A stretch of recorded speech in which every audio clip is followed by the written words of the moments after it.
तो वही भक्तों एक छोटा सा भजन और तदुपरांत आप सभी लोग प्रभु की आनंदमय गाथा श्रवण करेंगे। आज एक भक्त भगवान सांवरे सरकार से निवेदन करता है और कहता है कि हे नाथ, इस संसार में जो कुछ मैंने समझा तो आप ही को समझा। आप ही मेरे मित्र हैं, आप ही मेरे दोस्त हैं, आप ही मेरे प्रभु हैं, आप ही मेरे भाई बहन माता पिता, आप ही को बताया और कहा क्या। और सभी को ये सूचित किया जा रहा है कि हमारे भैया लखनऊ से मृदुल धारा महेंद्र मृदुल जी हमारे गुरु जी, हमारे गुरु जी का चैनल और जिसके रिकॉर्ड करता है हमारे अमरीश भैया जी, तो वो भैया जी यहाँ पर अति शीघ्र ही आ चुके हैं। तो आप सभी लोग भी जितनी जल्दी हो सके इस धर्म पंडाल में आवे और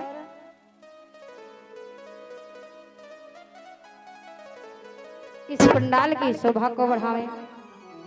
सभी लोग यदि मेरी आवाज को सुन रहे हो तो शीघ्र ही यहाँ पर आने का कष्ट करें और प्रभु की आनंदमय चर्चा को भी सुन करें और फिर यहाँ की शोभा को बढ़ावें, क्योंकि कहा जाता है ये अवसर बार बार आने वाला नहीं।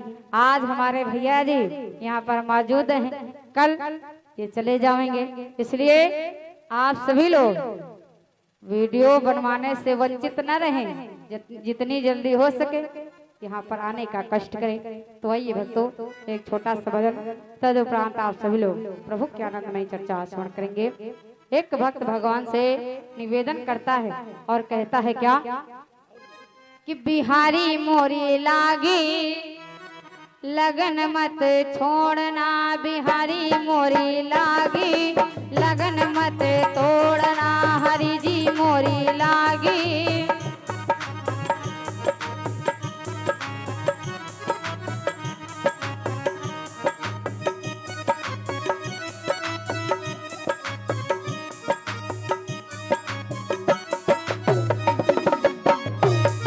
प्रभु जी मेरी लागी लगन मत छोड़ना, हरि जी मोरी लागी लगन मत तोड़ना, बिहारी मोरी लागी। रहो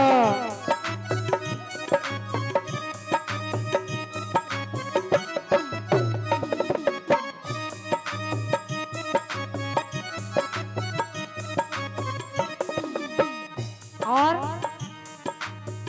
तुम ही सेठ मेरे, तुम ही साहूकार हो, तुम ही सेठ मेरे,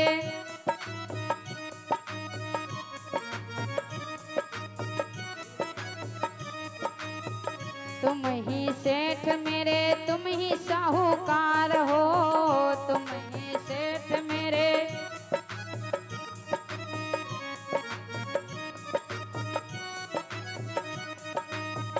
ब्याज पे ब्याज मत जोड़ना, ब्याज पे ब्याज मत जोड़ना, बिहारी मोरी लागी लगन मत तोड़ना, हरि जी मोरी लागी लगन मत तोड़ना, प्रभु जी मेरी लागी। जय हो।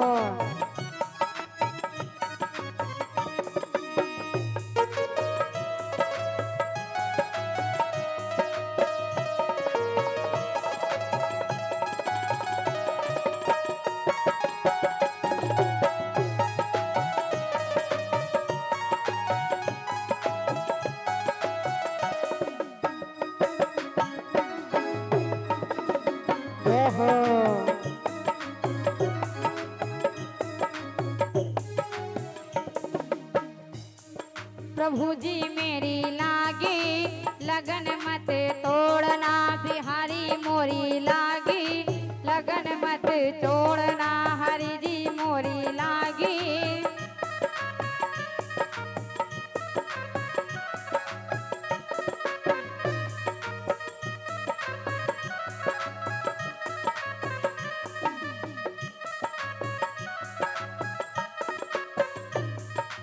और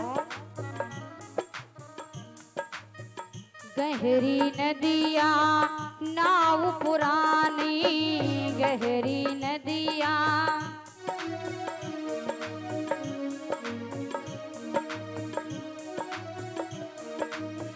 गहरी नदिया नाव पुरानी, गहरी नदिया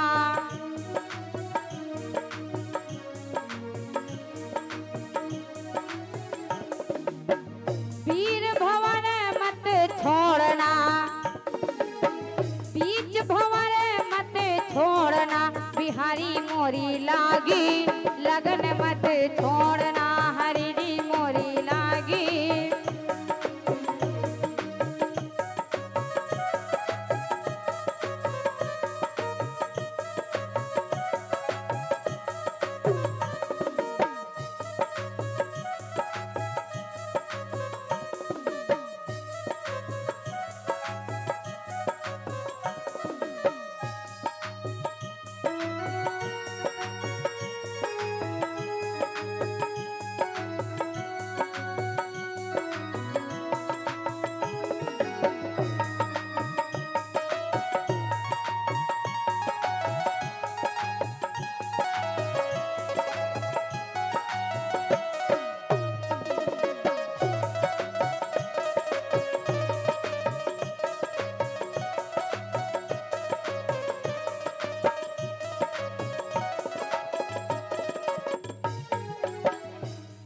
प्रभु जी मेरी लागी लगन मत छोड़ना, बिहारी मोरी लागी लगन मत तोड़ना, हरि जी मोरी लागी लगन मत तोड़ना, प्रभु जी मेरी लागी।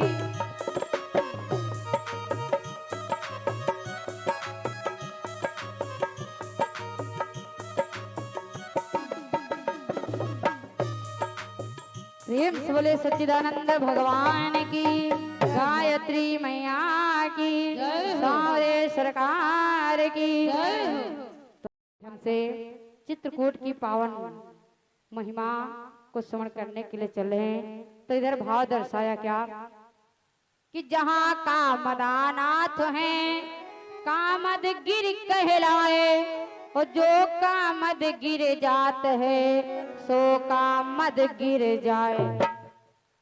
यदि एक बार चित्रकूट में आप सभी लोग पहुंच गए तो वहां पर पहुंचने के उपरांत ही सारे पुण्यों को इंसान प्राप्त कर जाने वाला है। चाहे जितने तीर्थ यात्रा को जाओ, चाहे जितना दूरी यात्रा पर चले जाओ, लेकिन यदि एक बार चित्रकूट को पहुंच गए तो जितना पुण्य आप तीर्थ यात्रा जाते हो वहां मिलता है, और यहाँ पर एक बार चले गए, एक बार पहुंच गए तो सारे पुण्यों का फल प्राप्त होने वाला।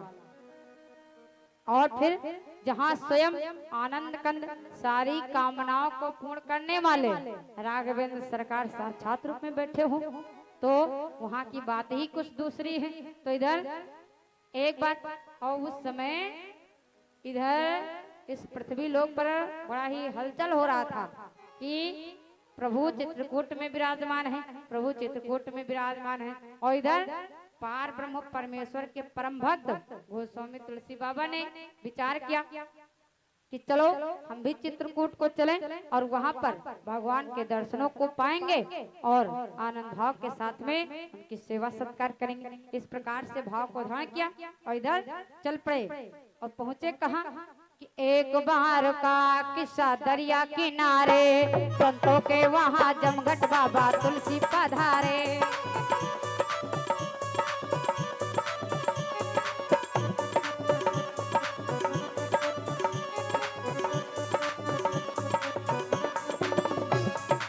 एक बार का किस्सा चित्रकूट के पावन प्रांगण का, और वहां पर संत महात्मा बैठे हुए भजन कीर्तन कर रहे हैं। और इधर गोस्वामी तुलसी बाबा पहली बार पहुंचे और एक संत महात्मा बड़ा ही वृद्ध अवस्था में कहा, अरे तुम कौन? तुलसी। अब जैसे तुलसी का नाम सुना तुलसी बाबा चौकन्ने से हो गए, मैं तो यहाँ पर पहली बार आया हुआ हूँ। और ये संत महात्मा मेरा नाम कैसे जानता? तो भक्तों, आज उस संत महात्मा से पूछा, बाबा अरे आप सभी लोग यहाँ पर बड़ा जमघट लगाए हुए बैठे हो, तो सारे वृत्तांत को बताया किसने? वही वृद्ध विप्र देवता ने कहा कि हे तुलसी सुनो,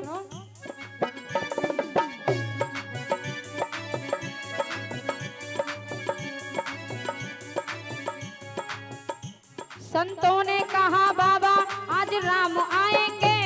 हे तुलसी बाबा, आज हमारे राघवेंद्र सरकार यहाँ पर आएंगे और होगा क्या?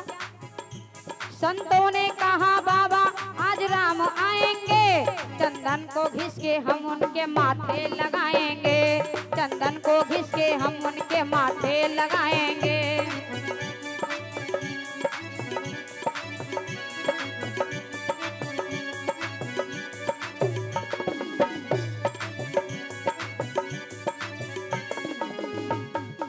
अब जैसे ही उन संत महात्माओं ने कहा कि हे बाबा, हे तुलसी, आज हमारे राघवेंद्र सरकार यहाँ पर आने वाले हैं और हम सभी लोग चंदन को घिस रहे हैं, और जैसे ही मेरे प्रभु आएंगे और हम चंदन उनके मस्तक पर लगाएंगे।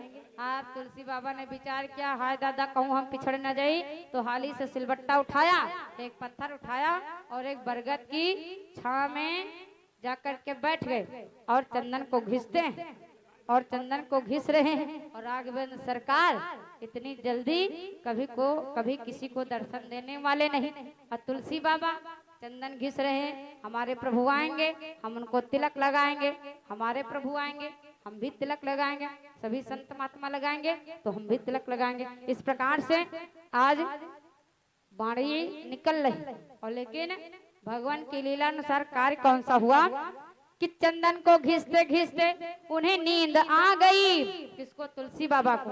माया रूपी निद्रा कि चंदन को घिसते घिसते उन्हें नींद आ गई। उस नींद के ही साथ में बेहोशी छा गई, उस नींद के ही साथ में बेहोशी छा गई।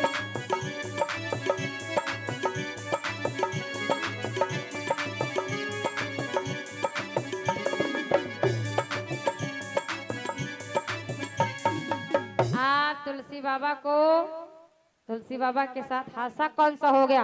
अब माया रूपी निद्रा किसके ऊपर? तुलसी बाबा के ऊपर। और चंदन घिसते घिसते उनको निद्रा आ गई और निद्रा के साथ में मूर्छावंत होकर के उसी स्थल पर लेट गए। और जब लेट गए तो लेकिन उन्होंने कहना नहीं बंद किया ना, कह रहे हैं कि हमारे प्रभु आएंगे और नेत्र बंद है, हमारे प्रभु आएंगे हम उनको तिलक लगाएंगे, हमारे प्रभु आएंगे हम उनको तिलक लगाएंगे। इस प्रकार से रटन लगा रहे हैं। और इतने में राघवेंद्र सरकार वहां से आते हैं और अपने भक्त की ऐसी हालत को देखते हैं तो मुस्कुराते और मुस्कुरा करके चंदन घिसा रखा हुआ चंदन को उठाते, तिलक करते, स्वयं लगाते और लक्ष्मण भैया को भी लगा देते और चल पड़ते। और इधर जब वही विप्र देवता, वही बूढ़े संत ने देखा, अरे प्रभु तो वैसे ही जा रहे हैं, बगैर अपने भक्त को दर्शन देने के उपरांत ही जा रहे हैं, और ये तुलसी प्रभु का परम भक्त। तो वही वृद्ध संत महात्मा ने क्या किया? बनाया तोते का रूप और जिस बरगद के नीचे बैठे हुए गोस्वामी तुलसी बाबा चंदन घिस रहे तो उसी डाल पर जाकर के बैठे और बैठ करके आवाज लगाई कि चित्रकूट के घाट पे भई संतन की भीड़ और तुलसीदास चंदन घिसे तिलक करें रघुवीर। आप जैसे इस प्रकार से वाणी को सुना, तुलसी बाबा सटाक से उठ करके बैठ गए। अरे ये कौन अभी बोल रहा था और मेरे प्रभु कहाँ चले गए? और देखते क्या है कि हमारा चंदन हमने घिस करके रखा, मेरा चंदन क्या हुआ? संत महात्मा के पास फिर पहुंचे और वो जो बूढ़ा संत महात्मा था वो कोई और नहीं, वो हनुमंत लाल वृद्धावस्था में, और वही हनुमंत लाल ही अपने भक्त की माया रूपी निद्रा को तोड़ा और तोते के रूप में जाकर के आवाज लगाई कि हे तुलसी, तुम्हारे प्रभु तो जा रहे हैं और उठो उनके दर्शन करो। इस प्रकार से जैसे ही आवाज लगाई तो तुरंत ही माया रूपी निद्रा टूटी और तुलसी बाबा संतों महात्माओं के पास और पूछने लगे कि तुलसी ने पूछा यहाँ अभी आया था कौन। तुलसी बाबा पूछने लगे, हे संत महात्मा, इस स्थान पर अभी कौन आया हुआ था, मेरा चंदन नहीं है। तो संत महात्माओं ने कहा कि तुलसी ने पूछा यहाँ अभी आया था कौन। संतों ने कहा बाबा तुम्हें हो गया है क्या, संतों ने कहा बाबा तुम्हें हो गया है क्या।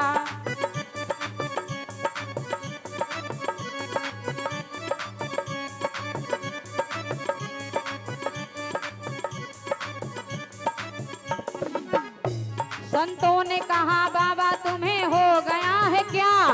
और एक नौजवान आया चंदन लगा गया, एक नौजवान आया चंदन लगा गया।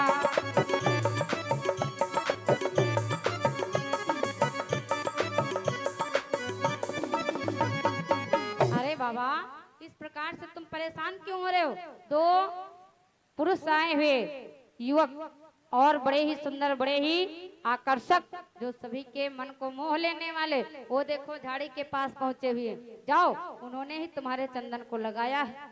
आप जैसे ही संत महात्माओं ने बताया, सिलवट्टा और पट्टा छोड़ दिया और भाग पड़े। कहाँ? उनके पीछे पीछे, प्रभु के पीछे पीछे। और आवाज लगाई कि हे प्रभु, अरे आप कहाँ जा रहे हो।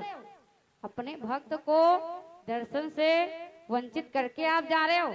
अरे मैंने तो कब से याचना किया, कब से आस लगा करके बैठा हुआ हूँ कि हे प्रभु आप मुझे दर्शन देंगे, और आप इस प्रकार से मुझसे मुख मोड़ करके जा रहे हो।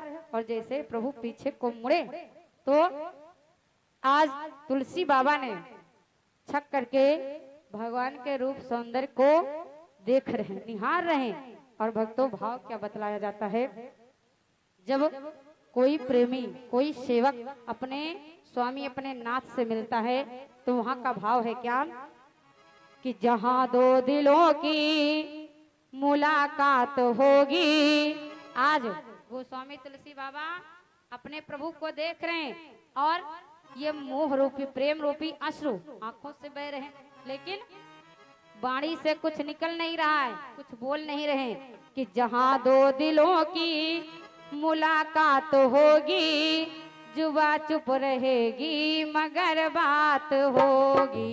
जहां दो दिलों की मुलाकात होगी, जुबा चुप रहेगी मगर बात होगी।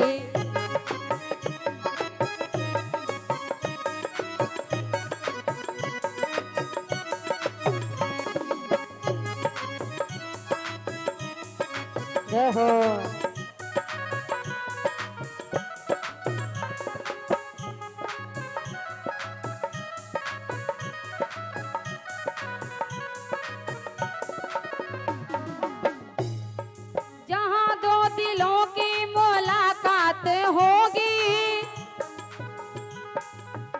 चुप रहेगी मगर बात होगी। और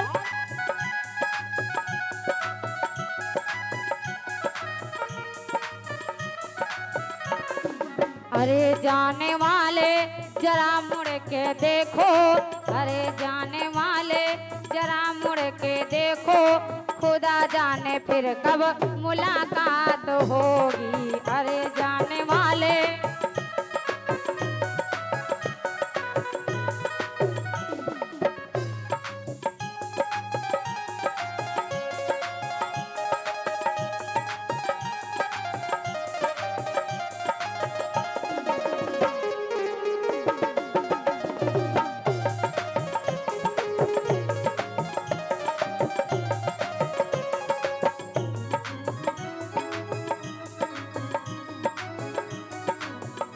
हो।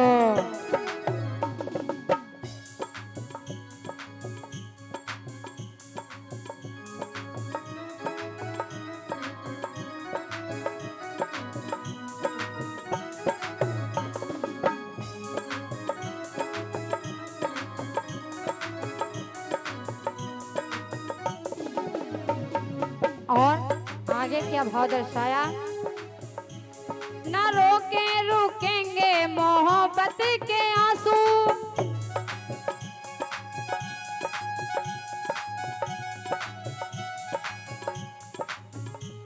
न रोके रुकेंगे मोहब्बत के आंसू, घटा जब उठेगी तो बरसात होगी। और जहाँ इम्तहान होगी ये दो दिलों का, जहाँ इम्तहान होगी ये दो दिलों का, वहीं मेरे गम की शुरुआत होगी। जहाँ दो दिलों की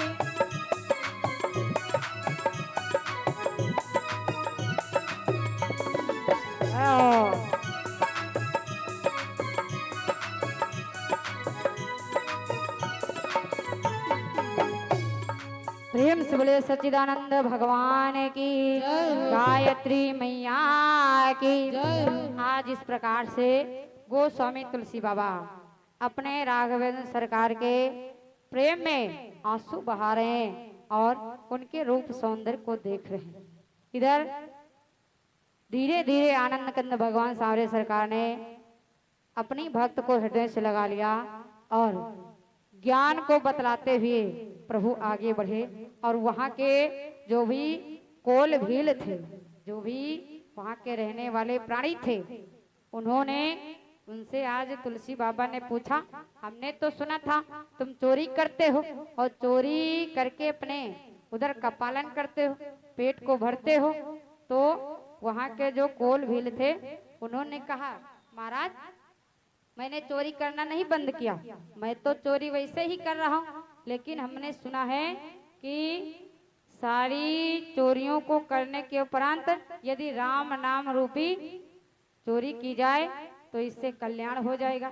इसलिए गोस्वामी तुलसी बाबा ने लिखा है क्या, और बताने लगे कोल भील वहाँ के कि नाथ हमारे यहाँ है सेवकाई, हमारा तो यही कार्य ही है। कौन सा कार्य? कि नाथ हमारे यहाँ है सेवकाई, ओ लेना बासन बसन चुराई, लेना बासन बसन चुराई।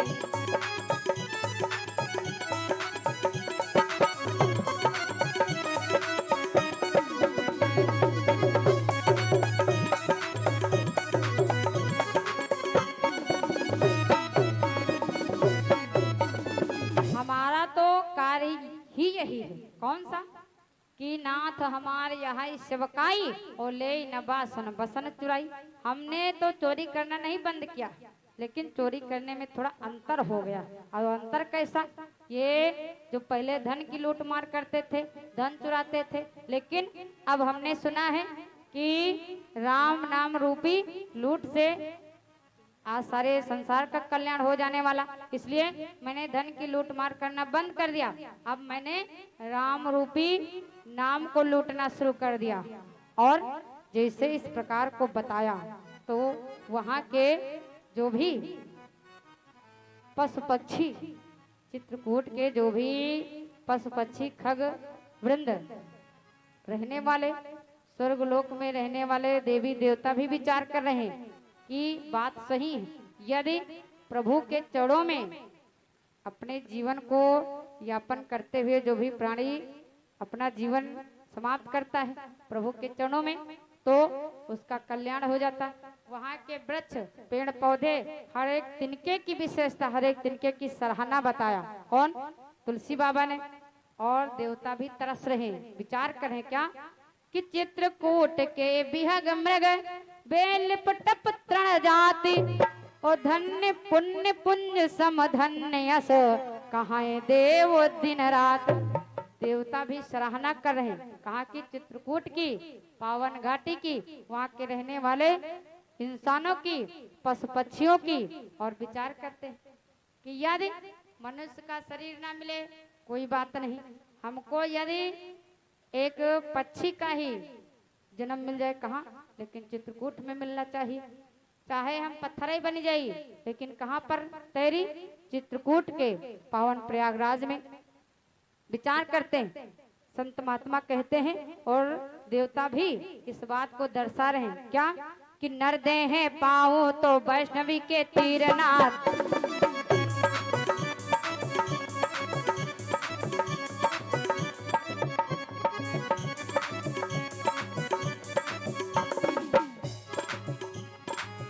पड़ते हैं पाँव तो वैष्णवी के तीरनाथ, और कामदगिरी के नित परिक्रमा लगाऊं मैं, कामदगिरी के नित परिक्रमा लगाऊं मैं।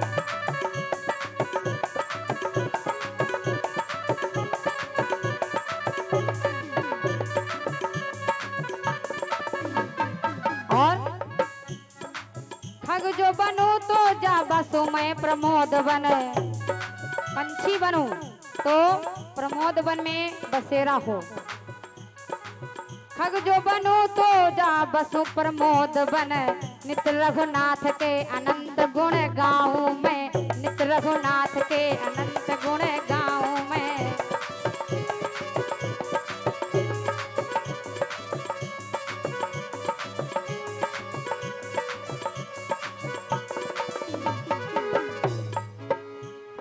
अगर मैं एक पंछी बन जाऊं तो पार ब्रह्म परमेश्वर के नाम को स्मरण करता हुआ अपने जीवन को यापन करूं। और बताया क्या,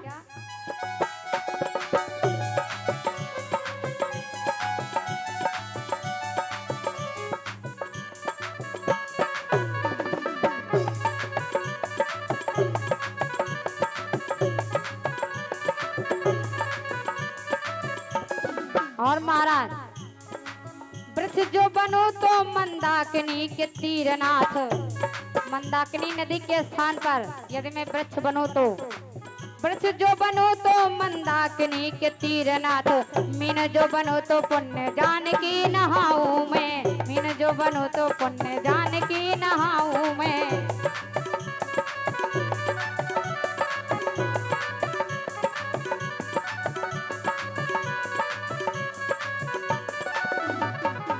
और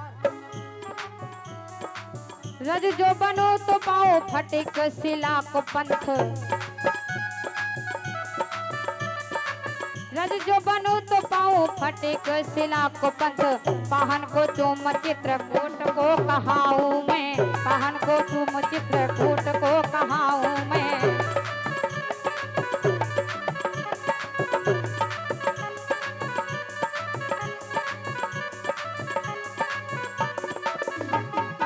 आज इस प्रकार से सभी देवी देवतागण भी विचार कर रहे हैं और लालायित हो रहे हैं कि अगर इस वक्त मुझे शरीर चाहे किसी का भी मिल जाए, पशु पक्षी का मिल जाए, चाहे पेड़ पौधे का मिल जाए, लेकिन जिस वक्त मेरे राघवेंद्र सरकार वहां पर निवास कर रहे हैं, विराजमान है, उस वक्त मुझे कोई भी शरीर मिल जाए, मेरे पाने के लिए, मैं लेने के लिए तैयार हूँ। लेकिन भक्तों, जब तक प्रभु की इच्छा नहीं होगी तब तक कोई कार्य नहीं हो सकता।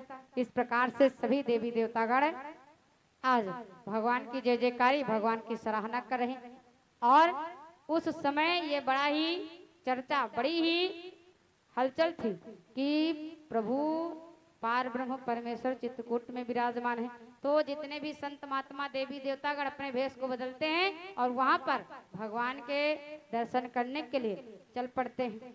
और इधर पार ब्रह्म परमेश्वर चित्रकूट में विराजमान, जो भी संत महात्मा सुनता है, अब तो बड़ी कतार लगी हुई है प्रभु के दर्शन के लिए। और इस बात को जैसे ही जयंता ने सुना, जयंता देवराज इंद्र का पुत्र जयंत ने जब सुना तो कहा चलो चल करके हम भी देखे, भाई भगवान आए हुए, भगवान के दर्शन हम भी कर लेंगे। तो उस समय जब जयंत चला तो वहां पर प्रभु ने चित्रकूट में एक लीला को किया। लीला कौन सी किया? जिस समय जयंत पहुंचे चित्रकूट में, उस वक्त पार ब्रह्म परमेश्वर जगत जननी मैया सीता का अपने ही हाथों श्रृंगार करने लगे। आप जैसे जयंत ने देखा कि अरे ये इनको सभी लोग कहते हैं कि पार ब्रह्म है, ब्रह्म के अवतारी राम है, इनकी सभी लोग जय जयकारी करते हैं। हमका तो नहीं मालूम देती भगवान आए, कि भगवान होती तो अपने ही हाथों अपनी दुल्हन कह दो श्रृंगार कह रहे हैं। ये तो हमको कोई कामी पुरुष दिखाई पड़ रहा है, तो चलो इनकी परीक्षा ले। और जैसे ही परीक्षा लेने का विचार किया तो पार ब्रह्म परमेश्वर ने अपनी लीला को रचाया।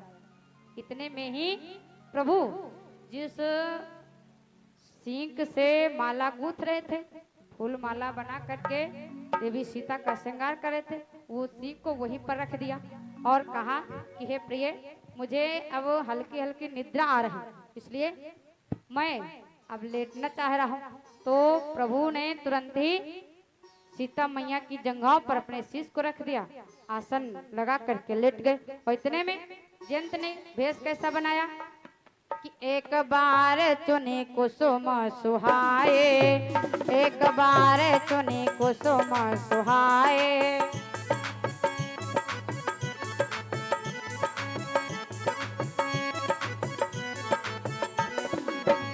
एक बार चुनी कुसुम सुहाए, जिनकर भूषण राम बनाए, जिनकर भूषण राम बनाए।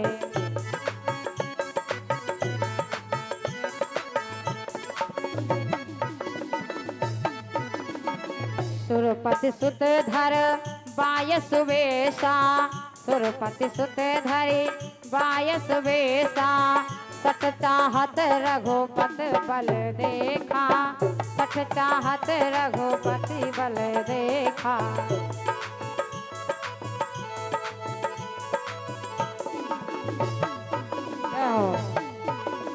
और जयंत कुमार ने एक कौवे का भेष बनाया और कौवे के भेष को बनाया और सटाक से पहुंचा कहाँ, प्रभु के पास।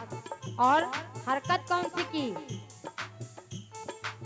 सीता चरण चोच हति भागा, सीता चरण चोच हति भागा, मूढ़ मंद मति कारण कागा, मूढ़ मंद मति कारण कागा।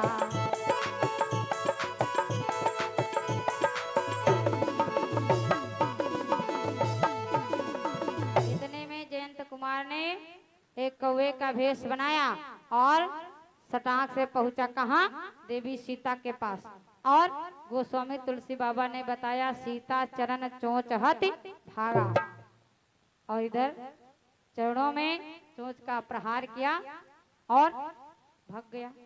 लेकिन वाल्मीकि महाराज जी कहते हैं कि सीता के चरणों में चोंच को नहीं मारा, सीता के आंचल में उसने चोंच मारा। और तभी, और सही बात भी है,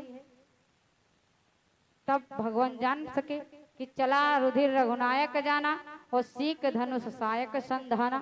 और विचार करो, यदि चरणों में चोंच को उसने मारा होता तो चला रुधिर, रुधिर माने खून,